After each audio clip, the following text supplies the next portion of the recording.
Thank you.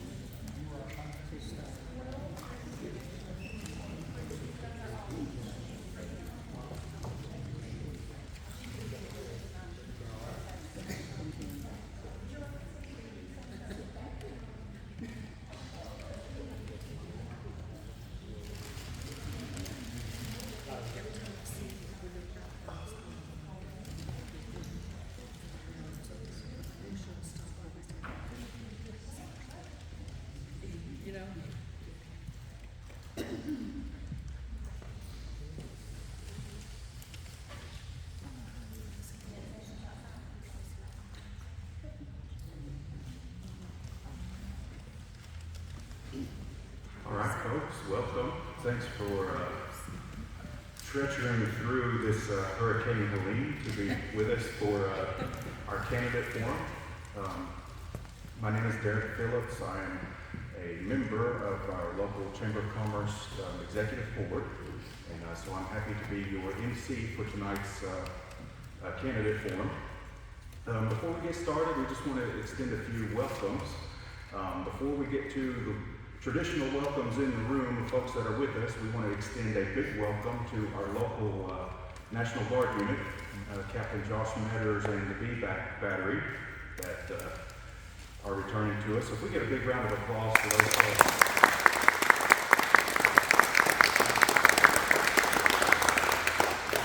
We're certainly blessed that they've done their time and got back to us safely. And I know there are a lot of happy hearts out there to get those guys back. Also happy to extend a welcome to our keynote speaker tonight, our Secretary of State, Mr. Michael Adams.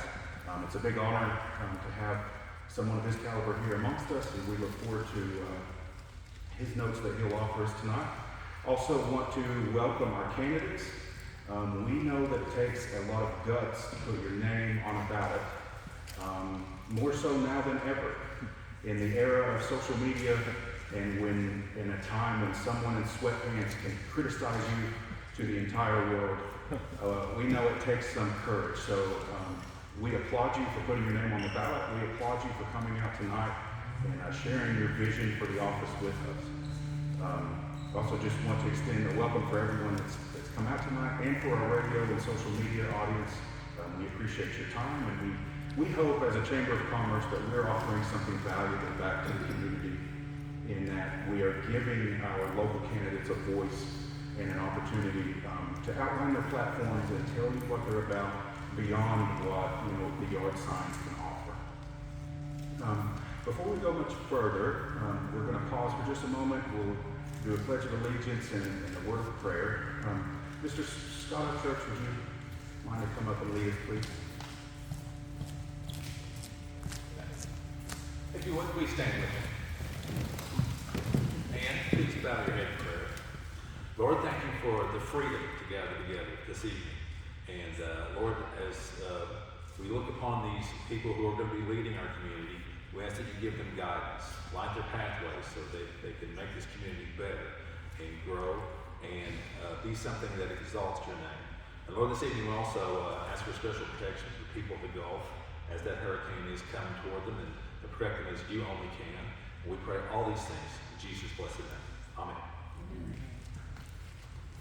I pledge allegiance to the flag of the United States of America and to the republic for which it stands, one nation, under God, indivisible, with liberty and justice for all. Thank you. You may be seated.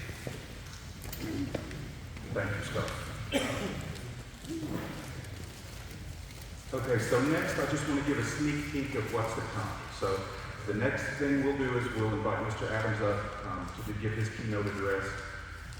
And then after that, we will move into the candidate forum section of the event. Now, we want to set expectations for what that is. So we will not be taking questions from the audience, and we won't be presenting many questions. We want to give each candidate 5 minutes just to introduce themselves, help us put a name with a face, and to outline your vision for the office should you be elected. We'll give you 5 minutes. Miss Brittany will be in the back. If you're going too long, she will do little hand signals. If you don't get the hand signals, we have one of those big Bugs Bunny hooks. And we'll get that out next, and we'll pull you off. But as long as we keep it within reason, around 5 minutes or less, it should be okay. And we just want to give everyone an opportunity to outline their vision for the office. We intentionally do not want this to be a salacious event. The Chamber of Commerce, we want to play this neutral, so we are Switzerland. And we just want to, have a clean game and get the information out to the folks as kind of a community service. So, without further ado, I'm going to introduce Mr. Michael Adams. He is Kentucky's 86th Secretary of State. He graduated from the Clerk County Public Schools, a long way from here, was the first in his family to get a bachelor's degree, and then attended Harvard Law School on low-income aid. Michael worked for Senator Mitch McConnell and Governor Ernie Fletcher before moving to Washington to serve as counsel to the U.S. Deputy Attorney General in the second Bush administration.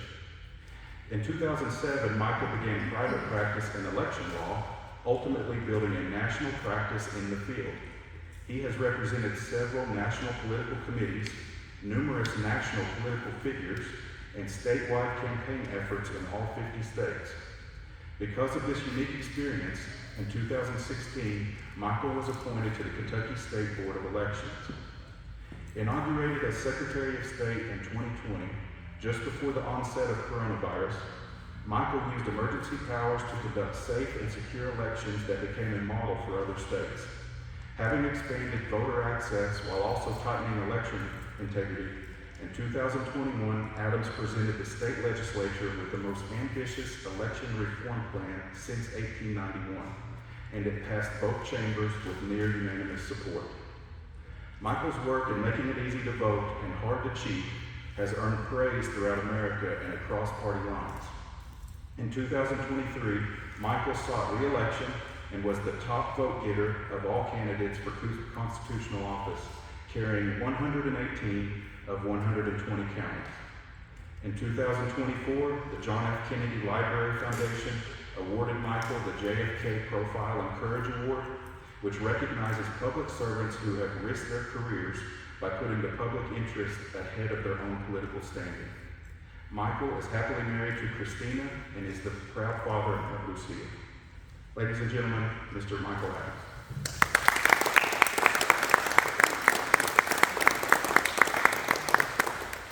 Well, good evening. I think if you can take anything from that bio, it's that I'm a lot older than I look. Thank you for that gracious introduction. Let me start with this. I want to thank every single person here tonight in this room, whether you're here as a candidate, put yourself forward to serve the public, whether you're a supporter who's engaged as a citizen, whether you're a voter, trying to make the best decisions about who can represent you. This is what America's all about.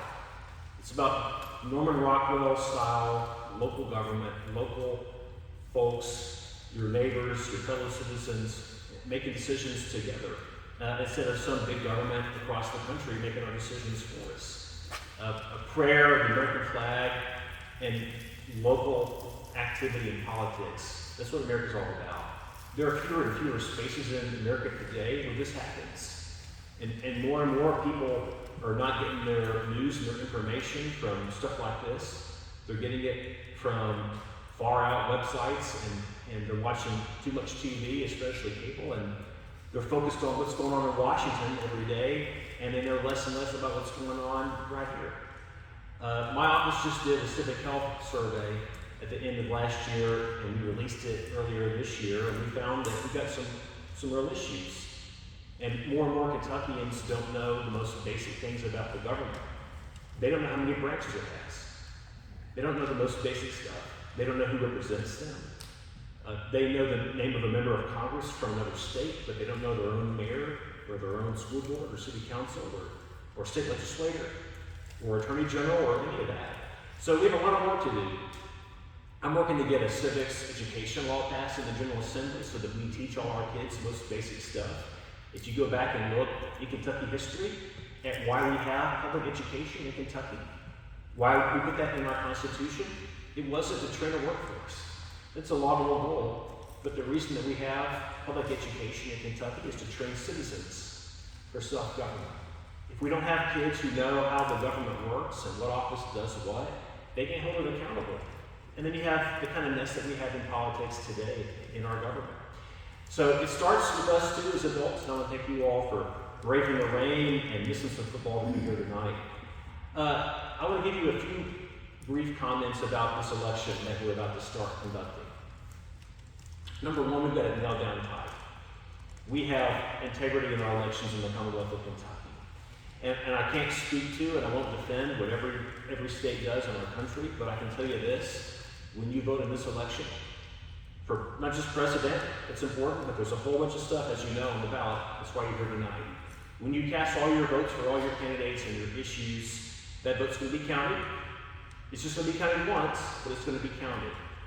And then you're going to go to bed election night, and you're going to see how you voted and how everyone else voted. And you're going to go to bed knowing who won and lost. And so is everyone else, the folks you voted for, the folks you didn't vote for, and we're all going to go to bed in Kentucky. And we're not going to know who the president's going to be, but we're going to know everything else. We're going to know every vote in Kentucky. That's not an accident. We're one of only 2 states that does that. And it's in part because we just have better laws. And we also have people of integrity enforcing those laws. We've done very common sense things the last 4 years that I've been around. We passed a photo ID to vote law. We've had great county clerks, including here, who did require photo ID when people voted. But not everybody did. And you can't have different rules for different voters in different parts of the state. So we made this universal. You've got to have a photo ID to vote in elections in Kentucky. We banned ballot harvesting, so you can't have elections stolen by mail. We put video surveillance on our voting equipment so people can't stuff ballot boxes. Just real common sense things, and we even got both parties to vote for them despite all the controversy about elections. I'm real proud of that. I don't want to hear anyone say, well, I'm not going to vote because my vote doesn't matter. It matters very much, especially in the races that y'all are here to hear about tonight. But I do want you to know that your vote's going to be counted and counted fairly. Second, we're going to have accessible voting for everybody. Some states, actually most states, they have a lot of their voting by the mail. That's not what I like. That's what I've chosen to be against in this position. I think people should vote in person. That's just the gold standard for voting. It's the best way for us to make sure the law is followed. It's the best way for you to have confidence that the law is followed is to show up in person and vote. So we have a very minuscule population, about 1.5% of our voters who qualified for a mail-in ballot. It's a good reason. It's deployed military and things like that. Otherwise, we expect you to show up and vote in person. But I think 1 day is too stingy for that. And now we have actually 10 days to go vote in person. We have 6 days at the county clerk's office. And then we have 3 days of no excuse early voting. And you can find your location to vote at govote.ky.gov. All the information is there. The times, the addresses, all the poll locations, it's all at govote.ky.gov. And I'll come back to that website in just a minute. But I'm really pleased that we've quadrupled the number of no excuse voting days. We went from 1 to 4. I'm going to strongly encourage you, if you can, if it's convenient for you, to use the early voting. And here's a couple of reasons. Number one, it's going to be a shorter line for you. We had some long lines the last federal election we had. We had Rand Paul on the ballot, we had Congress on the ballot, the legislature, we had school boards, we had local races, we had everything. And we had some lines in some places. If folks had been able to vote or had known that they could vote on the Thursday or Friday or Saturday before Election Day, then we wouldn't have had lines on Tuesday. Now, if you would have gone on Tuesday, go vote on Tuesday. The whole point is to give you rights and let you pick. But all things being equal, if you're comfortable voting on Thursday, Friday, or Saturday, go do that. Number one, it's going to mean a short or non-existent line for you to wait in to vote. But number two, it's also going to be that much easier on your county clerk and your poll workers. It's a lot harder to run an election when you've got 3 days of crickets and 1 day of crowds than it is if it's smoothed out over that period of time.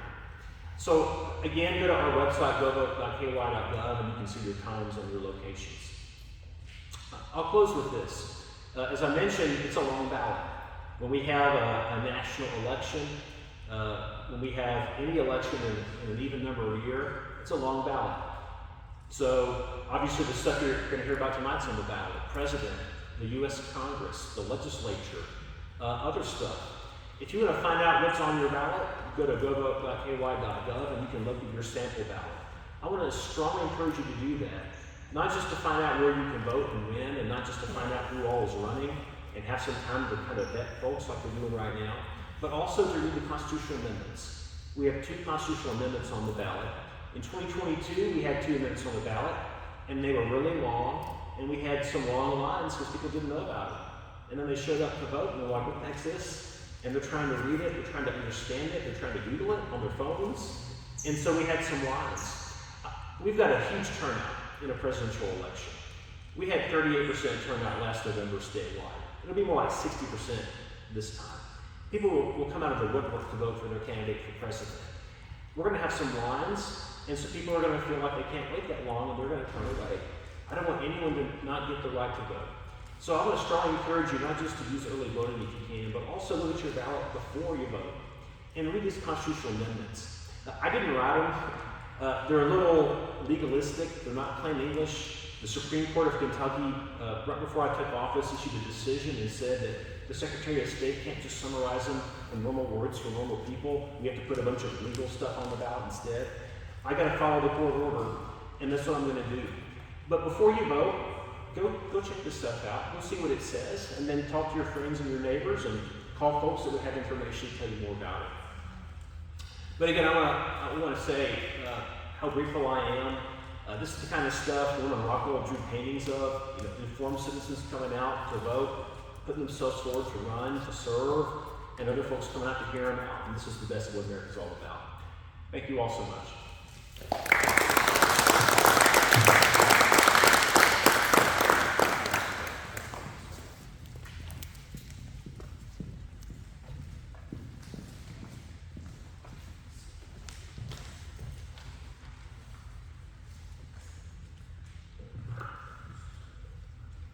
Once again, we want to thank Mr. Adams for making a priority of our little town of Monticello and coming all the way to see us and speak to us. We're very gracious.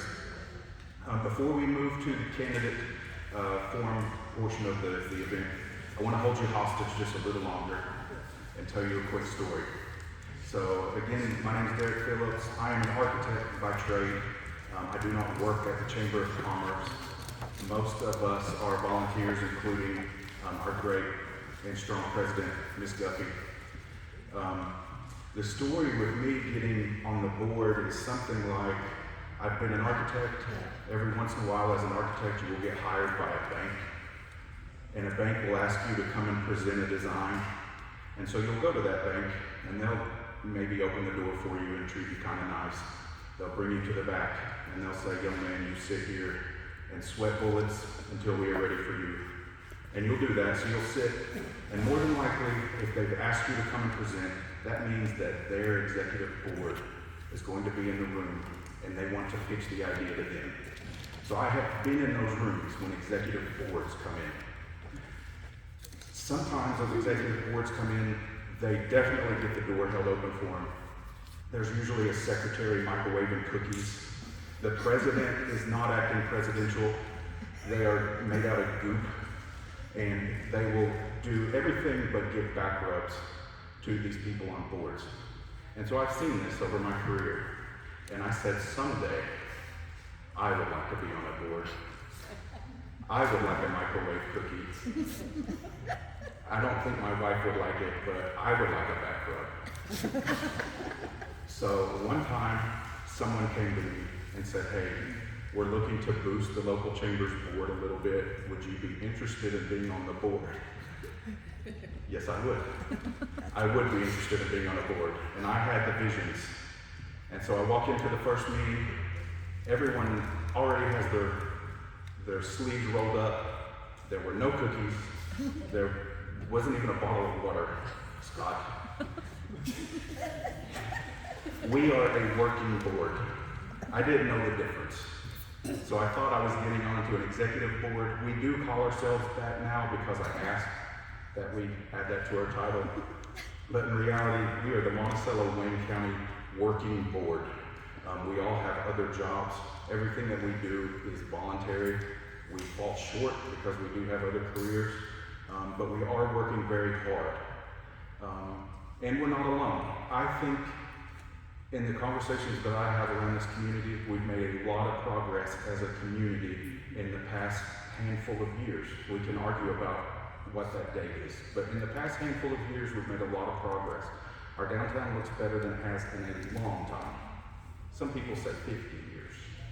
Some people, older members of the community, say downtown is doing more than I've seen it do in 50 years when I was a kid.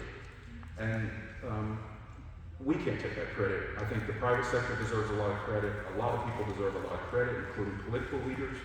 But we're proud to be a small part of that. And we're proud to be a little bit of jolt of energy into the economic engine of our community here, and we think that's important. So please don't be confused, even though we host political events, even though we do work with political leaders, and we will continue to do that. Our primary goal is to build bridges, to build community, and to represent the 200 plus businesses that believe in us. And some of those businesses are rivals with one another, but they will unite around us in an attempt for community and to push this community forward. So we're very proud to be a part of that. I have a list of things that we've accomplished. I won't hold you hostage too long with all of those, but I want to highlight a few. There's an event on October 5th for the A.J. Lloyd project. I know that that's been announced. I know a lot of people, including myself, are kind of fatigued with it because you've seen announcements, it's coming, it's coming, it's coming, but if you haven't seen it yet, it is coming. One major marker will be on October 5th when all the old doors, the old sinks, the old porcelain signs, all of that stuff is coming out, being auctioned, because after this happens, the real demolition starts. And when the real demolition starts, all that stuff's gone.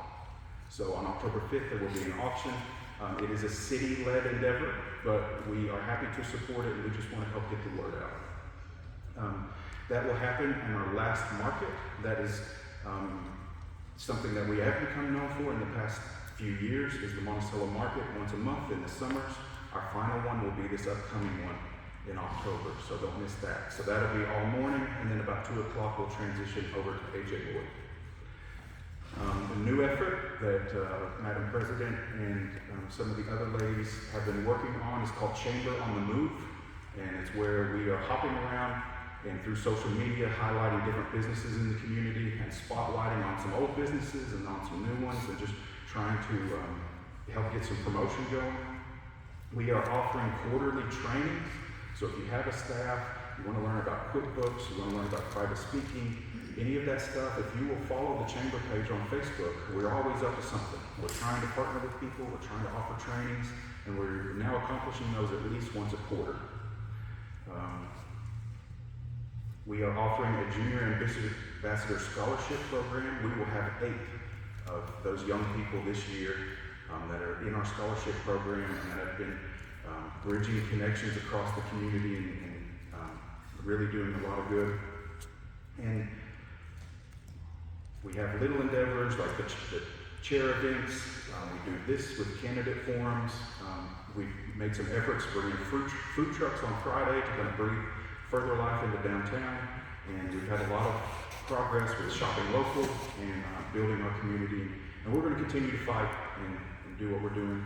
One major announcement that is brewing is we have a new office.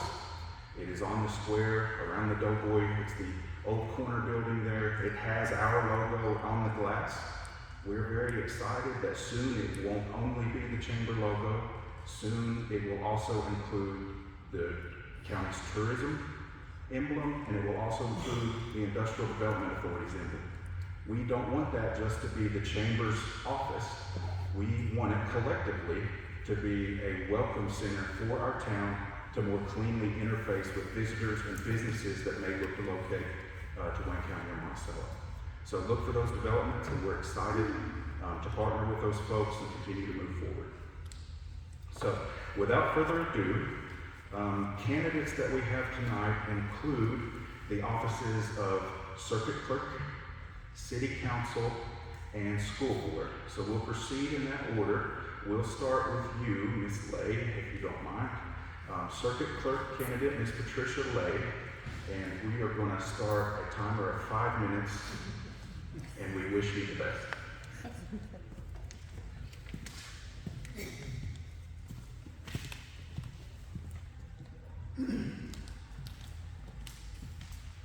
Thank you all.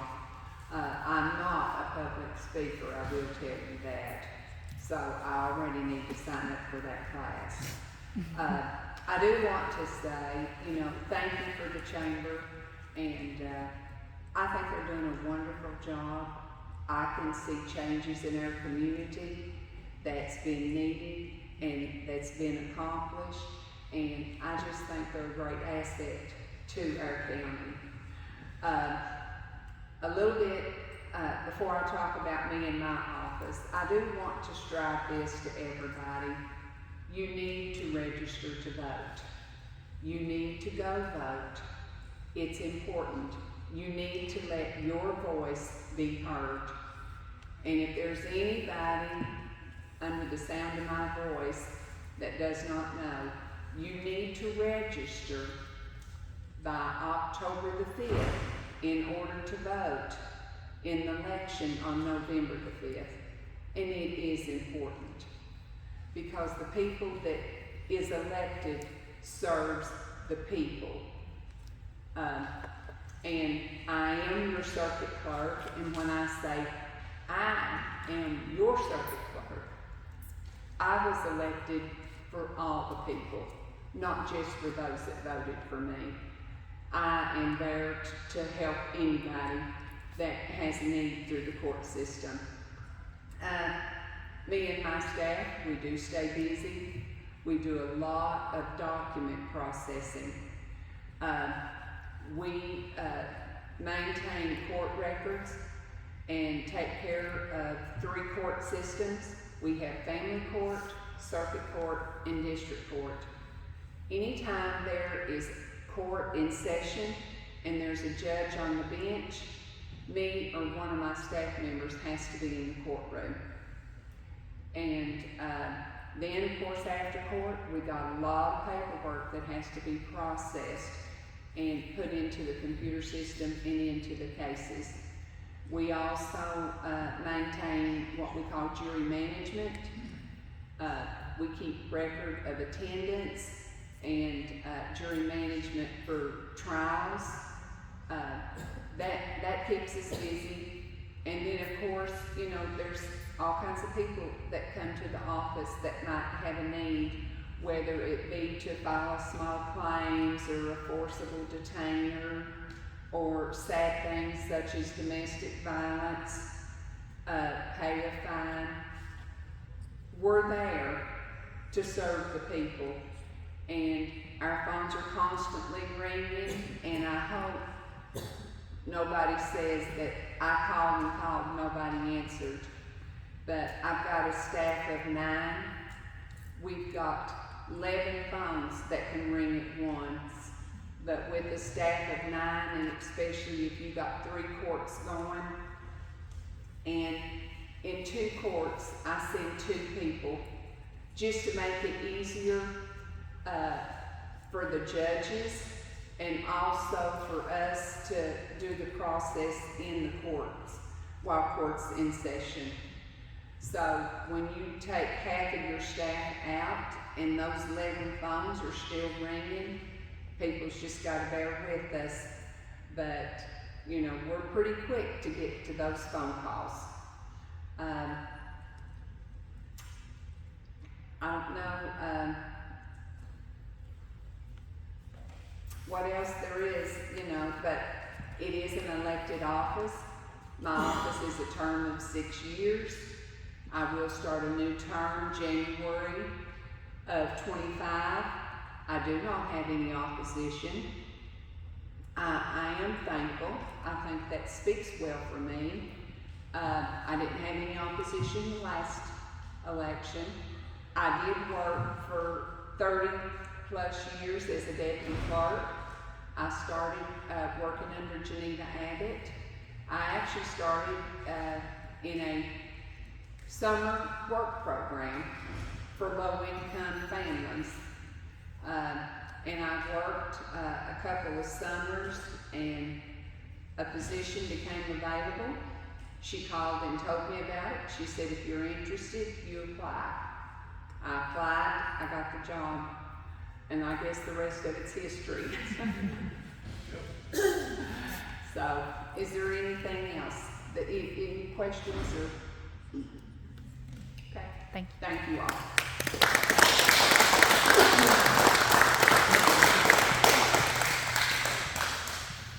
Patricia, thank you very much.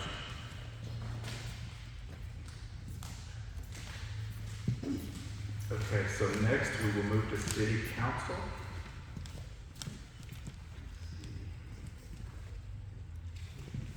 Do we have any City Council folks here that wish to speak? Alan says no. So City Council's in a similar position to Patricia. She is unopposed. City Council, there are 6 seats. There were 6 candidates, so we know our candidates. So we're in good shape there. So we will move to School Board. So School Board, I've got you all just mixed up. We're not going to do it by district. I've just got you in the order you're on the list. I'll just ask you to come up. So if you want to speak a little about your district and your vision for office, that would be great. So we'll start with Jamie Foster.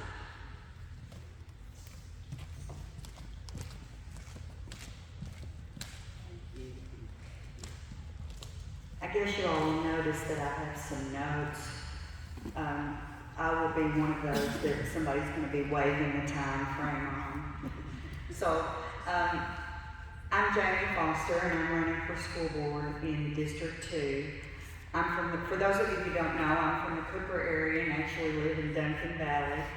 My brother and I both live there, and we live on our family farm that my grandfather purchased back in the 60s.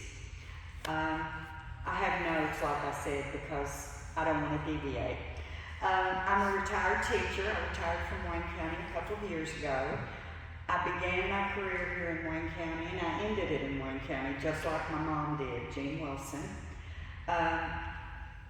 The one thing that I bring to the table is that I have a perspective of understanding how schools really work, how they operate, the needs of students, the needs of teachers.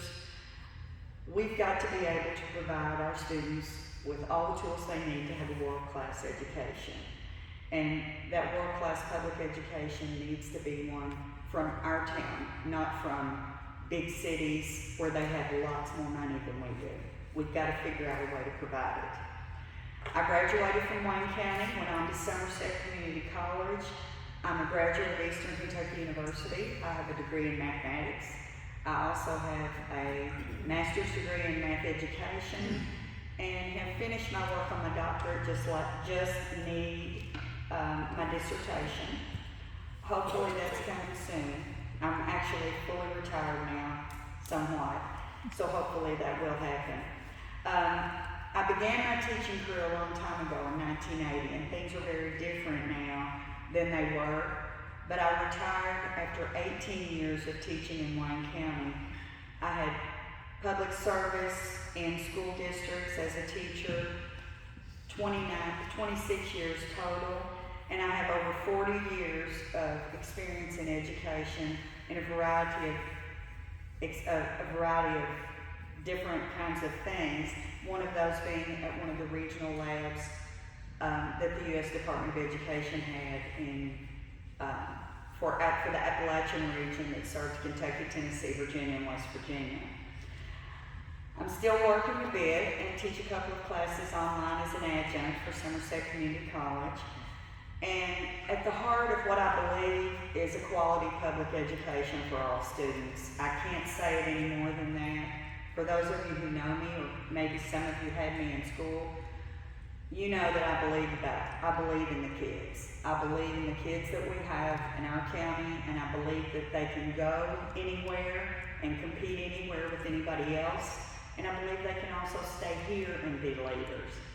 And I want to make sure that when kids graduate from Wayne County High School, that they graduate with all the skills and tools they need to be successful in the workforce, because we have some great places to work in Wayne County and the surrounding areas, but also that they can go on to a technical school and be successful, they can go on to community college, they can go on to university. We're preparing citizens, and we've got to remember that. At the heart of what I believe in, as I said, is a quality public education for all the children in Wayne County. That's an equitable education for all the children in Wayne County. If elected as school board member, my primary concern is for the students of Wayne County and for the teachers. I want to regularly visit classrooms. I want to talk to teachers. I want to talk to students. I want to talk to parents.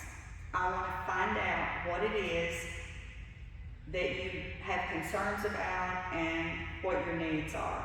And I also want to celebrate successes, because there's nothing any better than going into a classroom where a young man or a young woman has just been awarded a scholarship that makes their public education possible, or that has just won a public speaking contest in their 4-H club. So we've got to celebrate those things that we have in our community that are a success. In my first 60 days, the one thing I plan to do, because I'm not doing anything except teaching online classes, so I really am retired and have all the time in the world. And I want to visit and get to know every teacher. I want to meet every teacher in our school district. For a long time, I knew all the teachers, but I don't now. And I want to know those teachers. I want to know what they're doing in the classroom. I want to know what their needs are in the classroom and how I can be of help to them. One of the things that I'd love to see happen is not a formal setting like this, but I would love to have a regular roundtable meeting and where people just sit down and talk about what's going on in schools. And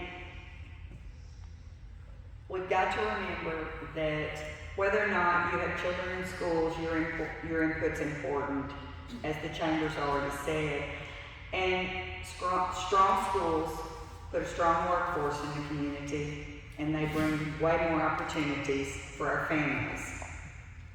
Thank you, and I hope you vote for Jamie Foster in District 2.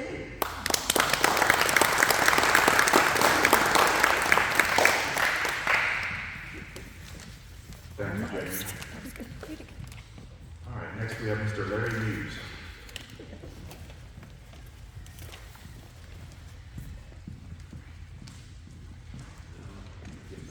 Well, first of all, I don't know why to panic because we got a mask on. I got upper respiratory infection. Out of respect for everybody's health, I wear a mask. And first and foremost, I'd like to thank Greg and Brittany for putting this on tonight. I'm honored to be here, and thank Mr. Adams for coming down. And my name's Larry Hughes. I represent District 1. I'm currently board chairman. I've been on the school board for over 20 years. We strive for the students to make every penny count that the taxpayers pay into our district. Speaking of taxes, by the way, this year we reduced the property tax for Wayne County. I'm proud to say that. And I've lived here all my life. I worked myself 20 years in Logan Woods. I worked some set in the factory for 20 years. I'm currently retired, had been a few years. Well, I was raised in Indiana. I was 2 years old when we moved back here, but I've worked public jobs all my life. I've sat down on board for over 20 years. And other than that, I don't have anything else to say, but our children come first, always have come first, always will. Our children are the future of our community and our county. That's first and foremost. And thanks everyone for being here. God bless y'all. God bless our nation. Thank you.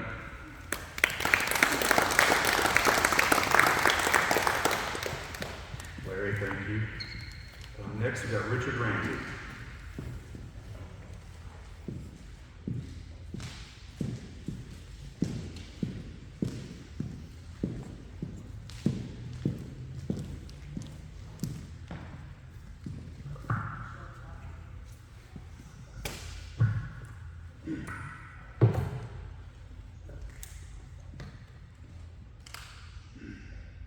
Good evening.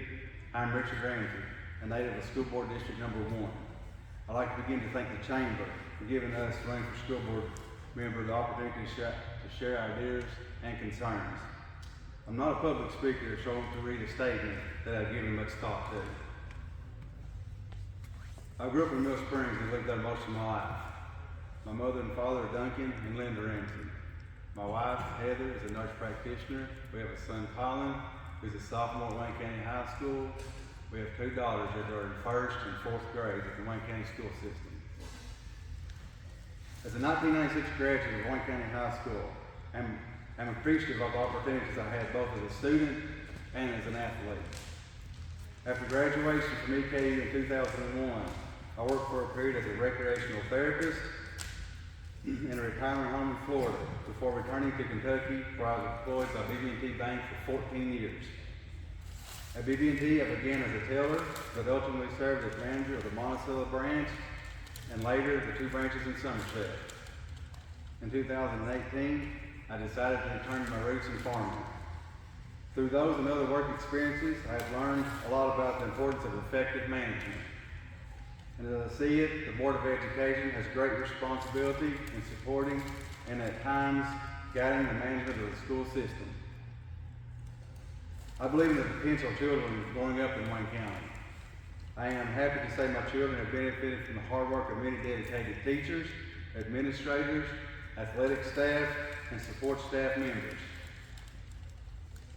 I want to be supportive of a system that constantly searches for more and better ways to make opportunities available and accessible to every child. Although it may not be a board issue, it seems an appropriate time to say I oppose the Kentucky Constitution Amendment 2, simply because it would open up avenues to drain much needed funds from public schools and in many cases provide inferior learning experiences for children enrolled in charter schools. I believe the role of the school board member is one of great responsibility. If elected as school board representative from my district, my goals will include: number 1, to be a voice of the people in my district and others who share their concerns with me. Number 2, to strive for transparency and communication between the local school system and the community. Number 3, to support efforts to provide programs that meet the needs of every child. Number 4, to help provide an atmosphere of fairness, trust, and appreciation for system employees. That includes everyone: teachers, administrators, aides, athletic department, food service, and transportation personnel. Number 5, to follow the standards set forth by board members by the state. Number 6, to encourage and support efforts throughout the system for growth and improvement. In conclusion, as I have talked with many people in my district, they repeatedly have said, we want to elect someone who will do the right thing. If elected, I will do my best to understand what the right thing is and support it.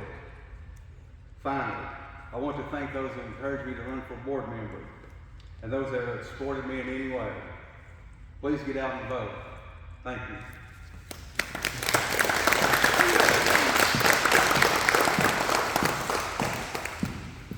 Richard, thank you.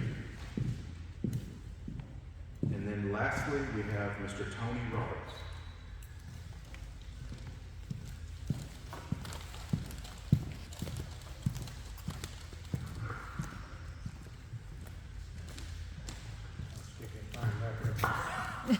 Good evening. My name is Tony Roberts. I'm from the Gap Creek community, and I'd like to thank the Chamber of Commerce for putting this on the candidate forum. This time fixed here. I've been a lifelong resident in Wayne County all my life. I live in the Gap Creek community. Now I'm running for School Board District 2. I'm a business owner. I run a chicken operation. Don't sound too thrilling, but everybody's got to eat. And that's what I've done for 23 years. And anyway, I go to Gap Creek Baptist Church. I've been a deacon there for about 34 years. And with that, all said, I have 2 children, along with 1 grandchild in the Wayne County school system.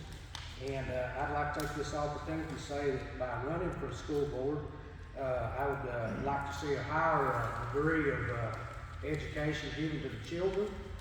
Also, safety is very important this day and time. You see a lot of chaos and stuff going on around in the communities.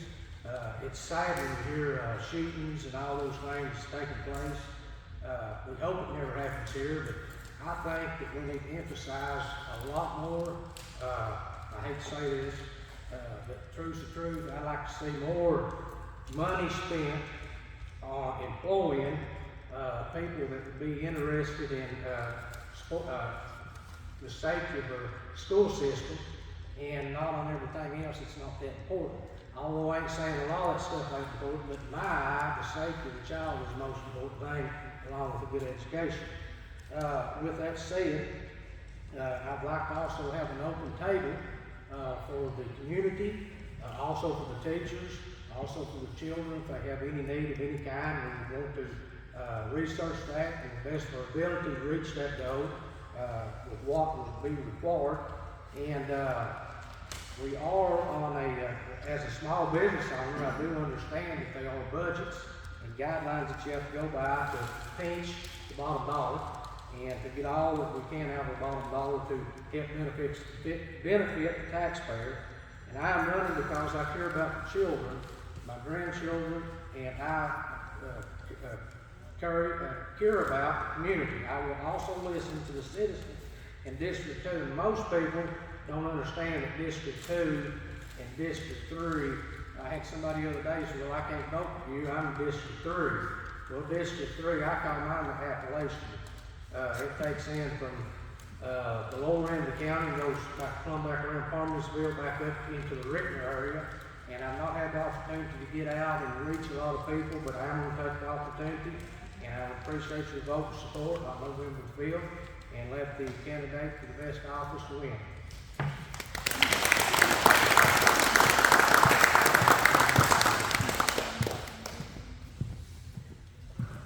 Tony, thank you.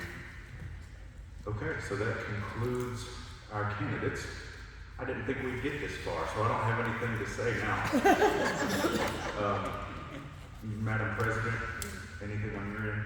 Just thank everyone for their participation. We appreciate it very much. So for anyone that couldn't hear, we thank everyone for your participation. Again, we know how hard it is to put your name on a ballot and what that entails. So we need good leadership in this community, and we thank everyone that strives to get in office or otherwise lead and push our community forward. Remember October 5th and November 5th. Okay, October 5th. Last day to register. Last day to register to vote. November 5th. November 5th Election day. is election day. The 5th, just remember the 5th. We'll be fine. Thank you all so much for coming out. We appreciate you, and God bless.